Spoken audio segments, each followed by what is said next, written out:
Hello friends, मैं हूँ advocate Archana Singh और रील जज चैनल में आपका स्वागत है।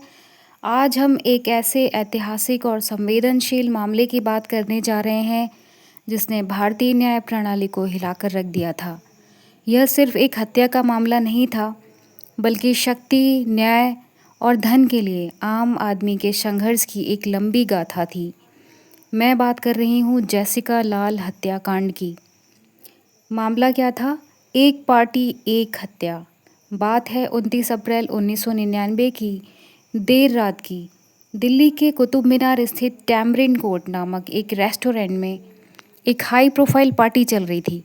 जेसिका लाल, जो वहाँ एक मॉडल और बारटेंडर के रूप में काम कर रही थी, उसने करीब रात 12:30 बजे एक ग्राहक को शराब परोसने से इनकार कर दिया।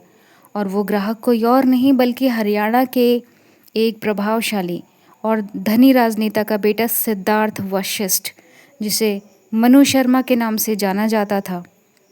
जेसिका के इनकार से आग बबूला होकर मनु शर्मा ने गुस्से में आकर अपनी पिस्तौल निकाली और जेसिका को सिर में गोली मार दी।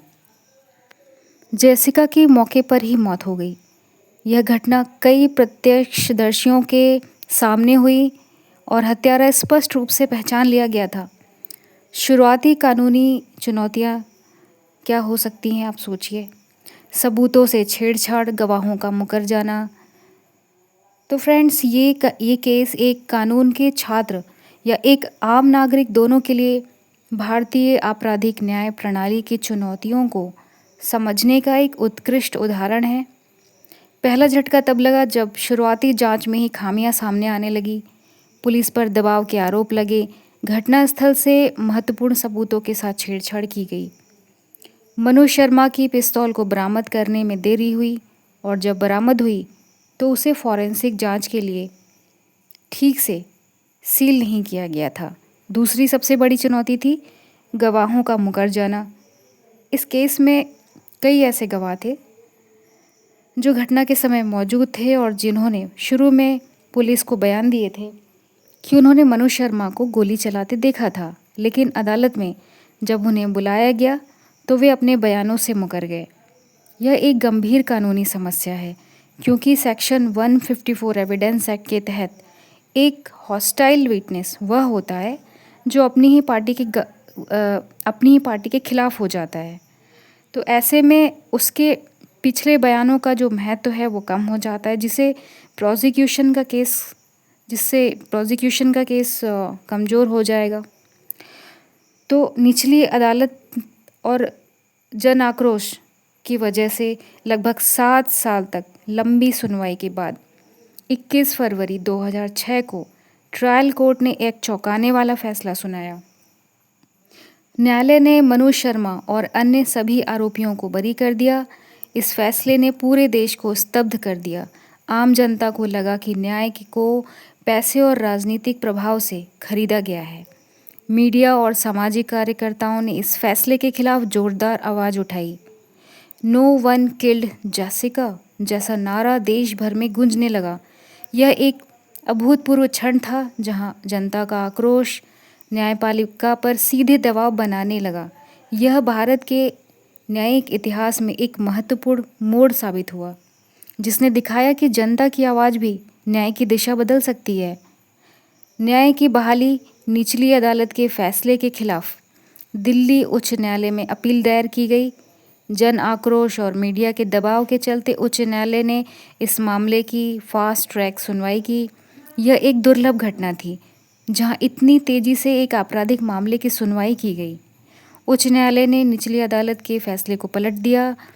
न्यायालय ने सर्कमस्टेंशियल एविडेंस और उन गवाहों के बयानों पर फिर से गौर किया जो पहले मुकर गए थे, लेकिन जिनकी गवाही को अन्य सबूतों से पुष्टि मिल रही थी। इंडियन एविडेंस एक्ट सेक्शन 3 के तहत न्यायालय ने सबूतों के तार को जोड़ा, भले ही कुछ गवाह मुकर गए हों। उच्च न्यायालय ने माना कि मनु शर्मा ही जेसिका लाल के हत्यारे थे और उन्हें आजीवन कारावास की सज़ा सुनाई गई। यह फैसला एक बड़ी जीत थी। बाद में मनु शर्मा ने सर्वोच्च न्यायालय में अपील की, लेकिन सुप्रीम कोर्ट ने भी उच्च न्यायालय के फैसले को बरकरार रखा और मनु शर्मा की सजा को कायम रखा। जेसिका लाल हत्याकांड भारतीय न्याय प्रणाली के लिए कई मायनों में एक मील का पत्थर साबित हुआ है। जैसे गवाह संरक्षण कार्यक्रम की आवश्यकता महसूस की गई और इस केस ने हॉस्टाइल गवाहों की समस्या को उजागर किया और भारत में एक मजबूत गवाह संरक्षण कार्यक्रम की आवश्यकता पर बल दिया। इंटीग्रिटी ऑफ एविडेंस, इसने पुलिस जांच के सबूतों को सुरक्षित रखने और उनके साथ छेड़छाड़ न होने देने के महत्व को आउटलाइन किया।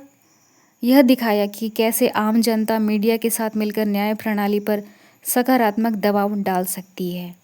केस की लंबी अवधि ने न्याय में देरी, न्याय से इनकार की कहावत को फिर से उजागर किया।